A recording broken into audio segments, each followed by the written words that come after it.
Mr. Jones, thanks so much for coming on to the show. I'm happy to be here. Thank you, Scott.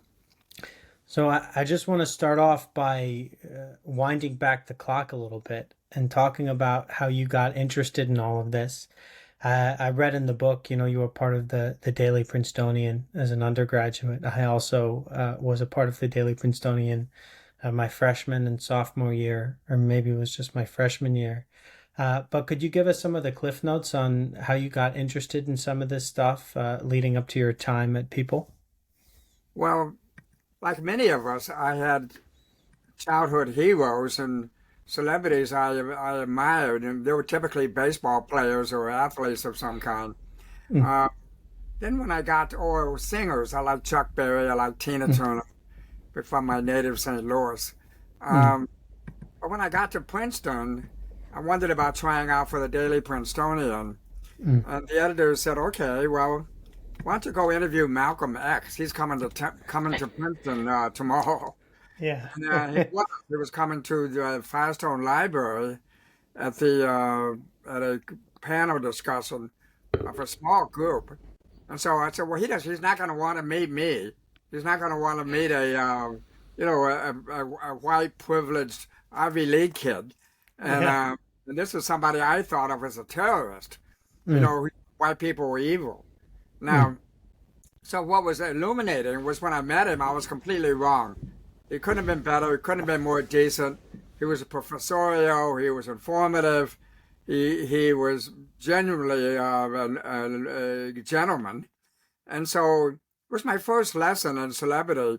If you think you know a celebrity, you don't. And Yeah. that taught me that. It also taught me I wanted to become a journalist because I thought you can get paid to do this. I mean, this was great. And so that changed things too. So that was the first one. Then I went ahead. I can go ahead and talk about People magazine, but I don't want to drone on too long about that. No, maybe just give us some of the cliff notes on Well, yeah, the Cliff your Notes time is there. that uh, I was editor of the University Alumni magazine. And then when some friends of mine started People magazine at Time Incorporated, Time Life, in 1974, they called me up and asked me to join, and so I did. And so there, I was in a world that was full of interesting people. We didn't even call them celebrities. We Yeah. did not use that word. We Right. thought they were just unusually interesting people. They could be athletes, politicians, they could be anybody. And then I eventually became the editor of People, and I got more involved in all of this. And we used to do focus groups. And the point of a focus group was to see what people wanted to read about. And the focus group moderator would begin it by asking people, who are your heroes? And the people would tick off a list of heroes. And that was always sort of interesting. But then she stopped asking that question. Um, and then I said to her, well, why don't you ask about heroes anymore? And she said, Mm. because they can't think of any. That was Yeah. that was an aha moment because everyone had said when I was meeting, Princess Diana, Malcolm X, and Elizabeth Taylor, all these big Ronald Reagan, all these sort of A-list celebrities. You should write a book about it. But I didn't Mm. want to write a name-dropping book, which is dopey. And so I wanted to write a more or less serious book about the phenomenon of celebrity and what it was doing to our country. And so Right. when the focus group moderator said people could not name heroes, I thought there was a dichotomy between celebrities and heroes, and Mm. that the celebrities were winning a battle with heroes, and as more celebrities arrived, they were taking out the airspace for heroes, and so that led. Next thing you knew, I was doing research into the history of celebrity and realizing it sort of began with the Greek gods and the hero with 1,000 faces. It goes back to a Yeah. timeless, a Hmm. timeless sort of narrative in human history. And so I figured out that the first really famous mortal was Alexander the Great. So why was he the first famous one? I mean, previously people had idealized the Greek gods, Odysseus or someone, and they thought they were the heroes and treated them with reverence, and they were like celebrities. So there was a human need to identify celebrities that then transferred to Alexander the Great. Why? Because his face was on a coin. His was the first mortal face to be put on a coin. And there was a link there with technology. That was a technology that made Alexander the Great famous. And that continued, through the Middle Ages with the first illustrated manuscripts. There were books, with print books, with illustrations on print books, and it goes on and on and on through newspapers, newsreels. I guess next is movies, Hollywood movies. So I write about all these phenomena, then television, then reality television, creating celebrities out of the ethosphere. They had no accomplishments, and they became famous. And then finally now we're sort of stuck with social media, in which people are famous and we don't know why. A great definition of the word celebrity, which is not so easy to define, was by Daniel Boorstin, the Librarian of Congress, in 1961, in a book he wrote called The Image. And he said a celebrity is a person known for their well-knownness, known for being well-known, and famous for being famous. And that was it. So the fact of being well-known carried the day. And that's what we're stuck with now, where celebrity is completely divorced and separate from accomplishment. And so that's in a way, that's sort of the cliff notes. I write about a lot of people in the book, who had various forms of celebrity. One of the things, I'm sorry, I don't want to drone on too please. long. One of the things you notice is that a characteristic of celebrities really for a long time has been defiance. The more defiant and unconventional you are, the more famous you become.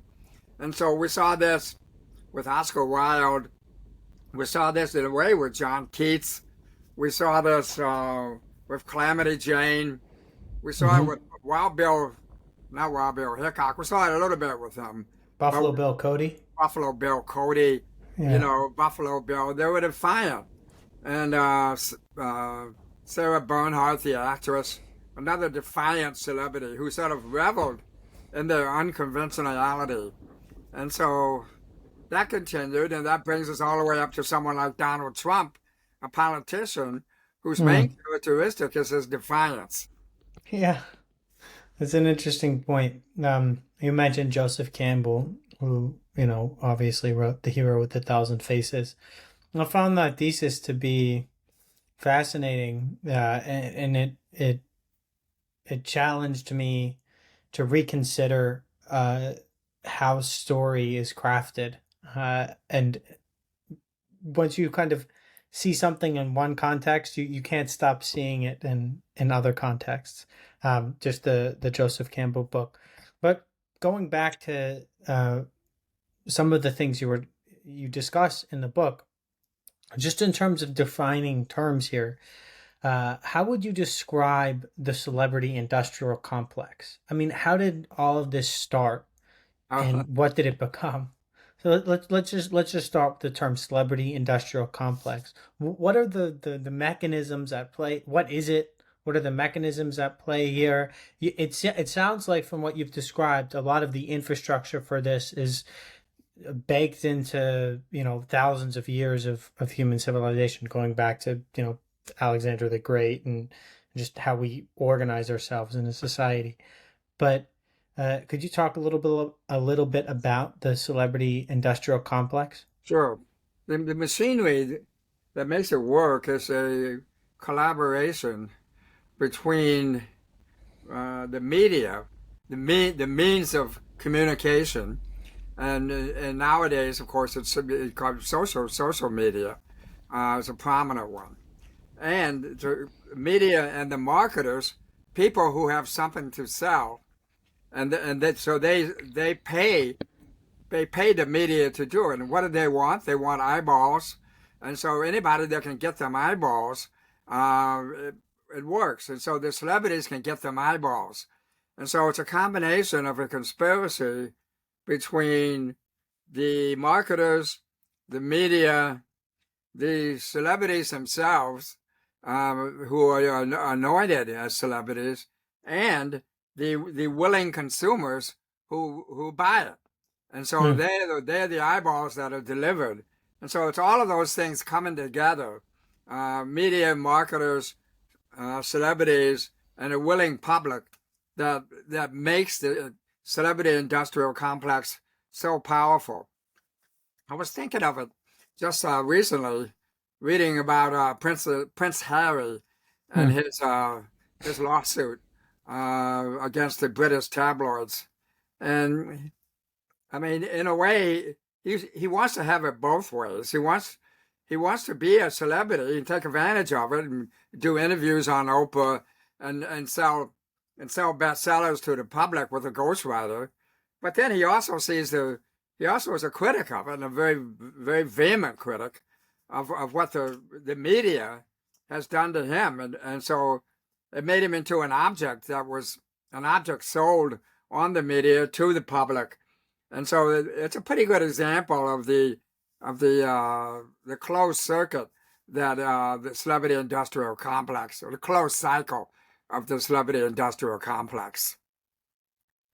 But I mean, now you alluded to TikTok stores earlier. These are not people who are being covered necessarily by tabloids. I've interviewed some very well-known internet celebrities, people with newsletters and millions of Twitter followers, hundreds of thousands of Instagram followers, this kind of thing.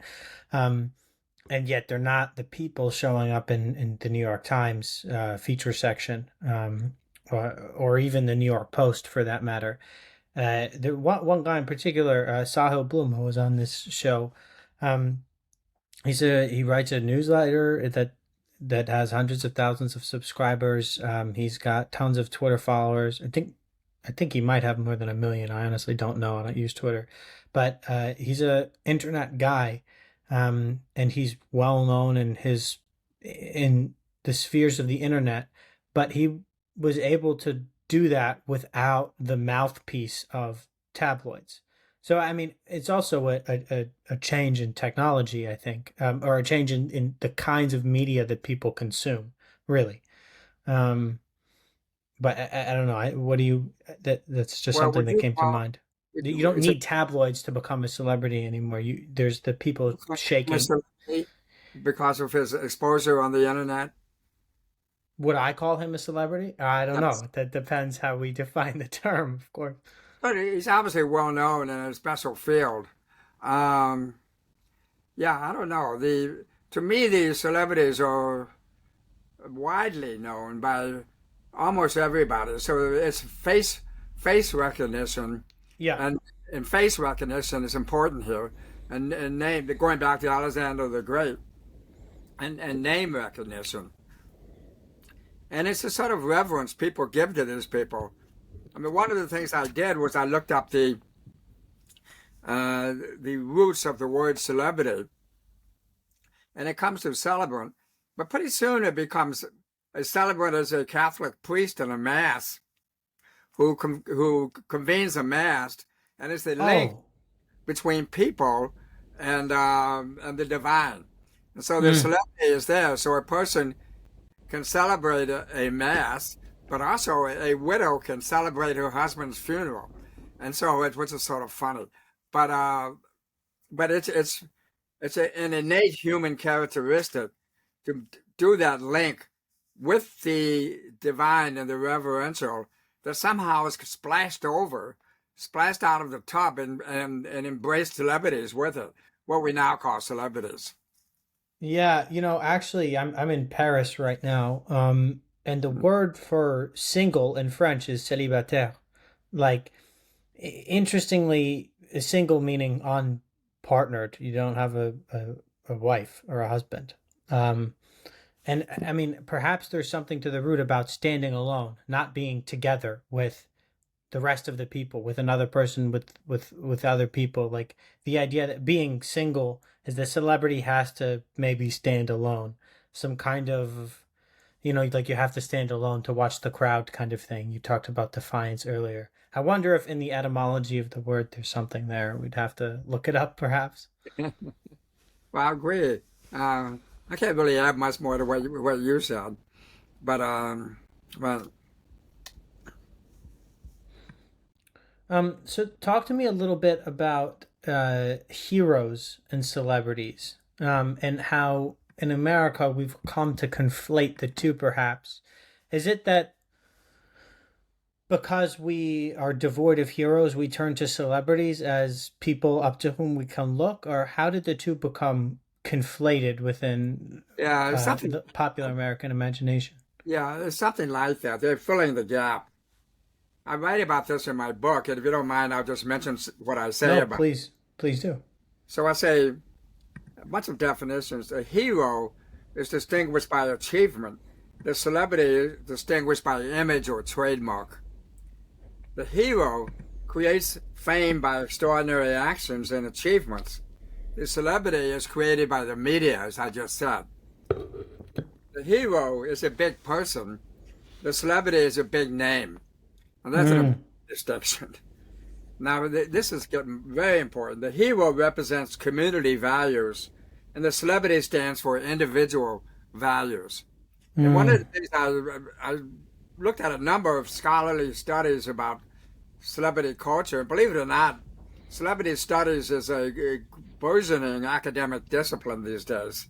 I didn't know that. Out is that the more a person is a celebrity worshiper, the less involved they are in community activities, the less likely they are to vote, less likely they are to join a community organization. So there are, Sorry, the more, say that one more time. The more involved in celebrity, like yes, normal people or more celebrities? someone is a celebrity worshiper, and in the celebrity, atmosphere, the less involved they are in the community and voting and joining volunteer activities and so on. So it promotes the individual, but not the community. Interesting. Yeah, I mean it's important. Now I say this: the hero is sacrificing. The hero sacrifices for others. The celebrity is selfish, only in it for themselves. And an important one: the passage of time enlarges the hero. The passage of time diminishes the celebrity. So over Mm, the celebrity lose something too. Over yeah, 10 years. this But is fascinating. that's my summary of the difference between them.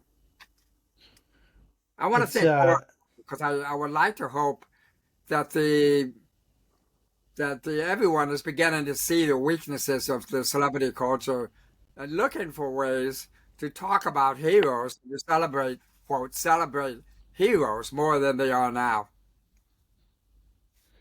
I think there certainly has been a rise of heroes, particularly for young men, young, somewhat, eh, you know, I wouldn't say always disaffected, but like the phenomenon of Jordan Peterson, if you're familiar with him, or David Goggins is another one, Jocko Willink is another one. They're these hyper masculine uh, influencers, I guess, who talk to people. They tell people to work out, to go to the gym, Yeah. to employ discipline in all aspects of their life. Um, and they're sort of, they've positioned themselves as uh, attacking or confronting the crisis of masculinity, or what they perceive to be a crisis of masculinity in America and in the West, um, more largely. So that, I mean, that, but these people again wouldn't fit the idea of, like, I mean, I know who Jocko Willink and David Goggins are, and most of my listeners probably know who they are as well. Um, but they're not celebrities in the sense that they're not, Hollywood actors. They're, you don't see them in lots of pictures. They're not in the tabloids. Somebody paying So them, or a sponsor, a marketer who is yeah, paying them to do this. Yes. So that's the Yes. machinery of it. That's more of the machinery that pays the social influencers. And so, I mean, the ones that are familiar to me are the older ones like Kim Kardashian, Yeah. Paris Hilton, Yeah. uh, who are basically paid for their defiance and then become celebrity influencers because they have an audience. And Right. they have no achievement, but they have an audience. Well, Kim Kardashian made a sex tape. You could call that an achievement. Um, Yeah, well, no, that's how they became famous. But that's another thing. yeah, I'm joking.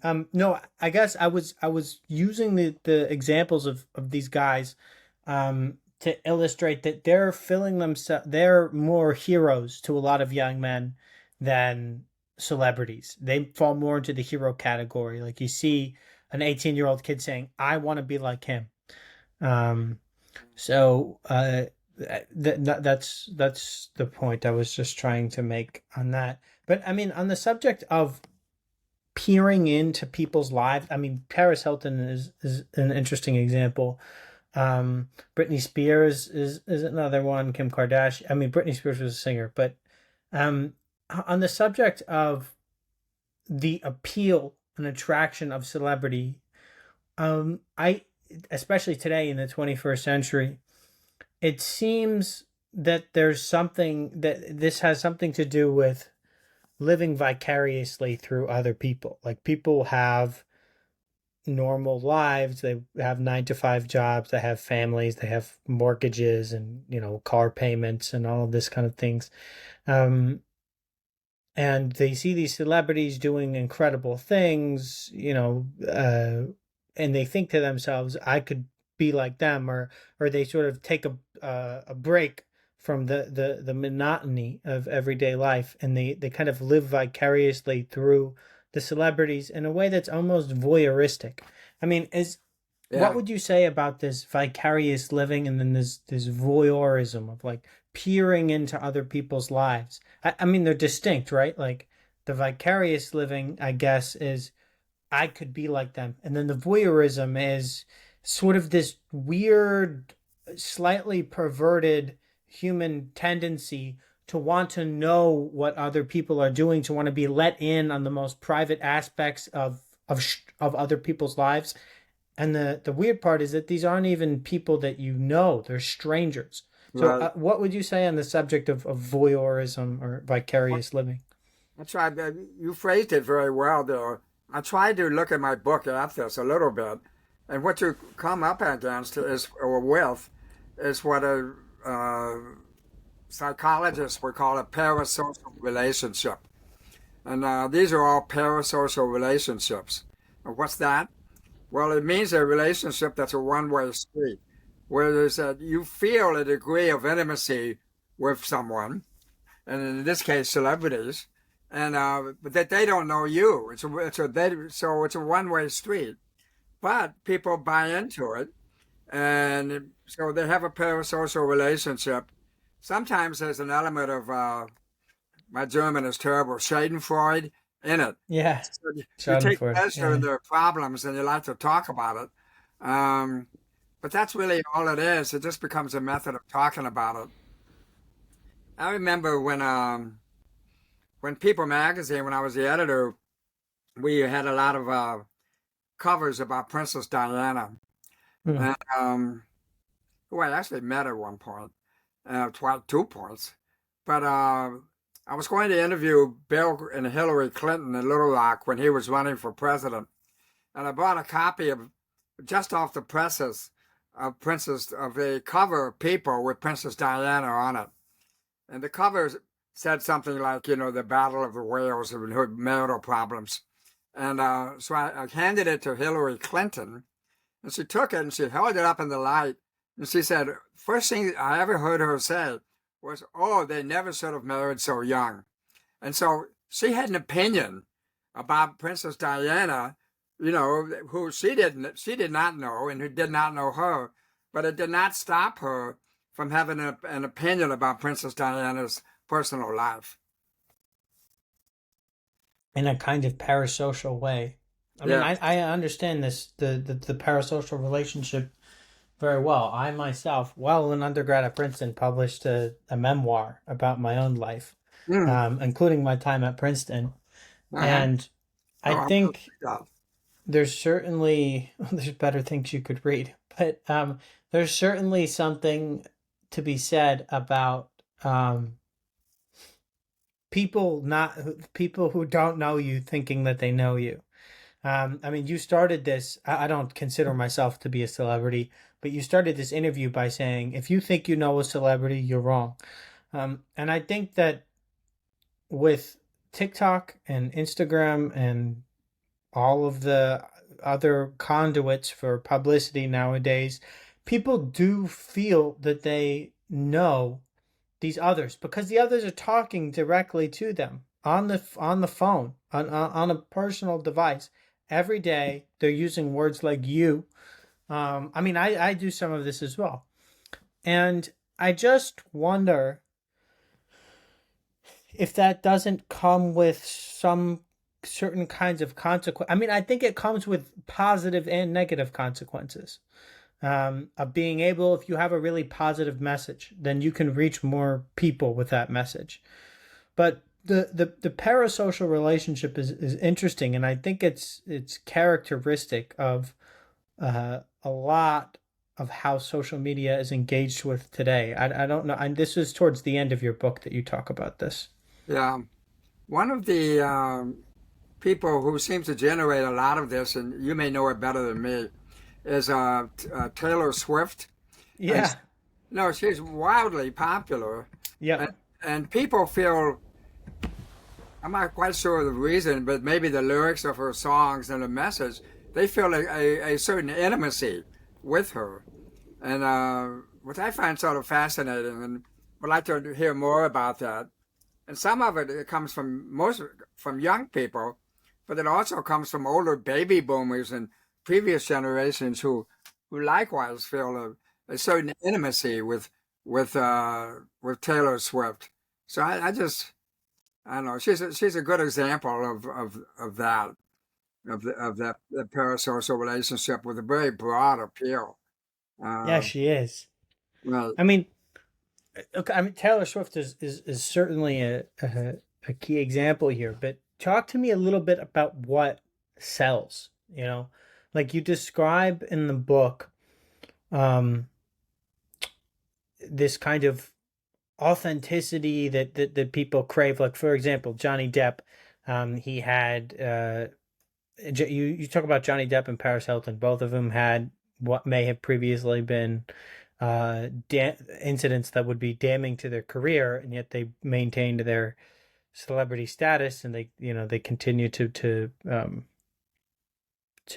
operate as before. But so I mean, is it a kind of like authenticity and vulnerability that when you're like vulnerable and you talk about the incident and Yeah. apologize for it and such, or what is it about, or Taylor Swift even, she's giving you, I mean, a song is by nature fiction, but or not necessarily, but she sings all these songs which are stories. They're kinds of stories, and people feel like they know her because she tells these deeply personal stories in the songs. So, is it a kind of vulnerability that's being sold, or how does that come to head with the sort of defiant element that you were describing before? Yeah. Well, I mean, to understand that, I talked a lot to a Northwestern professor Hmm. named Dan McAdams who has studied this, and he calls it for it to work effectively, it's called the redemption narrative, in which the narrative is a person, a celebrity, an accomplished person, well, has a crisis, and you go through the crisis, but then you have to be redeemed, and so you have to apologize, and you admit your sins, you denounce your parents, you admit your sins, and then you say you will be redeemed and you will do better. So people like Johnny Depp, if you look at the bestseller list, about half of the bestsellers these days are written by what I would call celebrities, and they all contain a redemption narrative. You know, this is my life. It was hard. I struggled. I failed. But then I came back and I redeemed. I apologized. The public apology is a big part of the celebrity redemption, and so I did that too. Somewhere in my book I talk about this. Uh, Let me see. Yeah, so there was the a person who does this says, "I have a special gift. I Right. am seeing and moved by the suffering in the world." And this is Sting, Brad Pitt, Angela Jolie. And I believe my destiny is to have a positive impact on others. And I will never abandon those beliefs.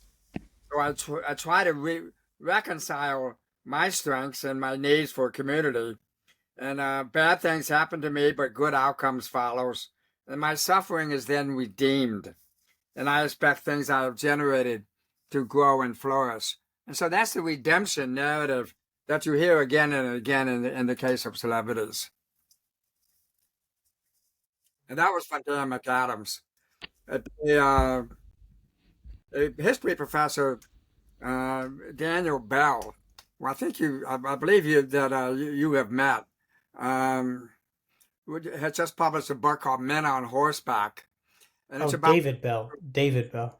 of modern leadership and military affairs. And so it's about Napoleon and Toussaint Louverture and Simon Bolivar and people like that. Yeah. And and but what he notices is that it's very dependent on media and people having access to thinking they know these leaders as personal friends. And that even happened to George Washington. And so when somebody wrote a biography of Washington, everyone thought they knew him as a personal friend. And so he became an untouchable leader. And so, and it happened to Andrew Jackson, of all people, because he was a military leader. And then he was in effect a celebrity. And then he ran for president. And how did he get it out of nowhere? And how did he get away with this? Well, because the newspapers were just then being invented.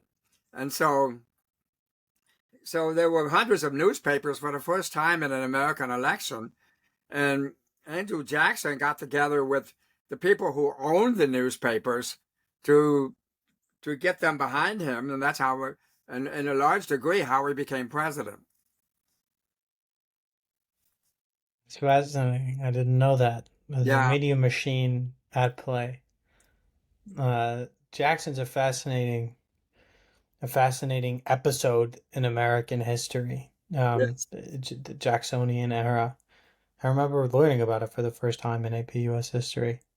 Um, but look, I want to be respectful of your time here, so I'm gonna move through the last couple of questions if that's okay. Um, I want to talk about the line between reality and performance. Um, we've discussed before how we don't really know celebrities and the Malcolm X example of um, you thought that he was going to be brash and wouldn't be particularly excited to talk to you, but in fact he was a perfect gentleman, and spoke very eloquently, um, uh, and articulately. And so, there's this thing about how we think we know a celebrity, but we don't. But then there's also something about the line between reality and performance. I think of, I'm in France right now, so I mean, 18th century France is on my mind. In 18th century France, there was a big discussion about private and public lives. People would, I mean, this is a bit of an oversimplification, but they could behave badly in private as long as their public honor and virtue was maintained. What this often meant for men was that they could philander and have mistresses and concubines and whatnot privately, as long as publicly they were, like a happily married, family man, man of honor. Women also, if women were to explore their sexuality in 18th century France, that was not looked kindly upon by polite society. Uh, so long as, people found out about it. If they didn't find out about it, then it was, it was okay. So, I mean, they had rather primitive methods of birth control. I read about one, or I heard about one, of using like a chicken's liver as a kind of makeshift IUD. Um, but they or using chicken's blood. People would use chicken's blood to put on their sheets on their marriage night. Um, the idea was back then that you would bleed the first time you had sex, but if women had, which we know now is not always the case, but the people would basically bring fake blood to put on the sheets to ensure that it was their first time, to like, so that the maid or whatever would find. Anyway, the point of all of this is basically just that there has, for various points of history, been a dichotomy between one's private life and one's public life. And I think the same is true of celebrities. Celebrities, actors in particular, they're playing a role even when the cameras aren't rolling. When they go out to restaurants and whatnot, they're playing the role of, in some cases, the celebrity, like you mentioned, Kim Kardashian, Paris Hilton. So talk to us a little bit about the line between reality and performance. Does the performance ever end, or only in the confines of the home? But anytime you're out in public, it's performance. Well, that's a fascinating topic. It's a book in itself. Is when these lines were first starting to break down. As you were talking about France, I was thinking about Jean Jacques Rousseau, Mm. a writer philosopher, Yeah. who was one of the first to encounter what you're talking about. He thought he could write his books as a performance, and no one would bother him personally. But Yeah. then he went to play chess in the Tuileries or something. He was besieged by, in effect, autograph seekers, and he was appalled that this could possibly happen. He was one of the first people to write about this happening, and Mm. and it had something to do with the book. It's a technology that spread his name around. And then, as you were continuing the talk, I continued to think about recent examples. For some reason, we just read that Françoise Gillot died, and she had been mistress of Picasso, and but the public somehow was more forgiving of Picasso than they were of Françoise Gillot, who stirred up a great controversy when she talked about it. Then, in my own experience, I had met Ronald Reagan, the president, for a meeting in the cabinet room of the White House, and it was on the American family. And he went around the room and asked everyone for an opinion about the future of the family. And so it must have been maybe 8 or 10 people there. So we all talked for 5 minutes each. It was something that we thought was important. And then when they got to Reagan, to summarize it, he ignored everything everybody said and simply told one of his campaign stories about a welfare mother driving Cadillacs in the Riviera or something. And Mm. so that was Reagan being Reagan. And he was a performer. He came from television and movies and Death Valley days, and he was he and Andrew Jackson were the first celebrities to attain the presidency. And there was a line with Reagan. I don't know. We did not find all that much about his personal life. Where we did, and the person I call the godmother of celebrity is Betty Ford, the wife of the President Gerald Ford, who talked publicly about her drug problems, her alcoholism, talked about her husband, her sex life with her husband. She talked about her daughter and she said it would be fine with her if her daughter wasn't a virgin. And these were unconventional opinions from a politician, where we were used to them keeping that all a secret.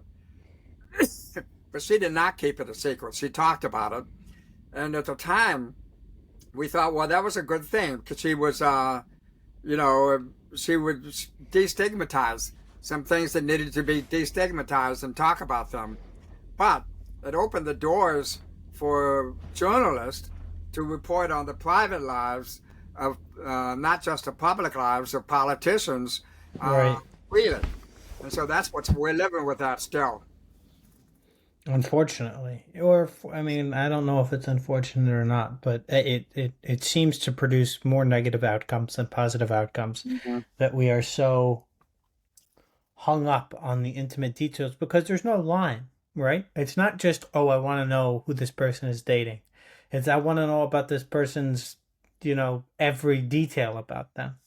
Yeah, Which is, I mean, it's an affront to privacy to begin with, but it's an affront also to kind of decency. Um, People will share what they're comfortable sharing. Then again, I mean, one could argue that we are entitled to know about the private affairs of somebody who's holding the highest office in the yeah. United States because it's somehow relevant to us. It speaks to their character. Anyway, um, what would you say to the kid looking to become famous? Famous on TikTok, famous on Instagram, famous in pictures, in films or whatever. What would you say to the 20-year-old kid or 18-year-old kid who dreams of being famous and now has means of getting there with social media? What would you, from a seasoned veteran, someone who's been around celebrities for many years, what would you say to this kid? Well, I would say guard your privacy because it's really the most important thing you have, and be careful. Be careful because the media is going to grab everything, and so you have to guard your privacy. Watch what you say. Uh, so it's a conservative approach, and I'm sorry it is in a way, but I think they just have to be very careful with what they say. Would you caution them against becoming I mean, is it a lot Yeah, of kids want to be famous, but I would. not for anything in particular? The becoming a celebrity is one of the worst things that can happen to people because you lose your privacy. Uh, you lose your self-esteem in the end, often, not always, but often, and you lose years of life. The life expectancy of celebrity is about 10 or 15 years lower than that of average Americans. And for a female celebrity, life expectancy is 20 years lower, less than that of most women. And so there's danger out there, and you just have to be aware of it. I think that's potent. Why do you think that is? Why do they lose their self-esteem? Um, it's the Because drum, they're constantly you being know, validated. media. Sorry, go ahead. It's a drumbeat of criticism. Social media just wears you down, and you have unrealistic expectations. You think you get what is called acquired situational narcissism. You become a narcissist if you're a celebrity, and then you want the world to wait on you. But guess what? The world is not always going to wait on you, and if you let that weigh you down, it's very bad news. So watch out for narcissism is another piece of advice. Is it possible to be a celebrity who is not narcissistic? A good question. Yeah, yeah, it is. I think it is. If you have a certain integrity of character, and well, and you're prepared to be disappointed, and you're prepared to be close to your friends, you're okay. Good. Well, thank you so much for coming on the show, Well, Ronnie. It thank was a you. real pleasure. Pleasure. You raised some terrific questions, so I enjoyed talking to you. I enjoyed talking to you as well. Good luck.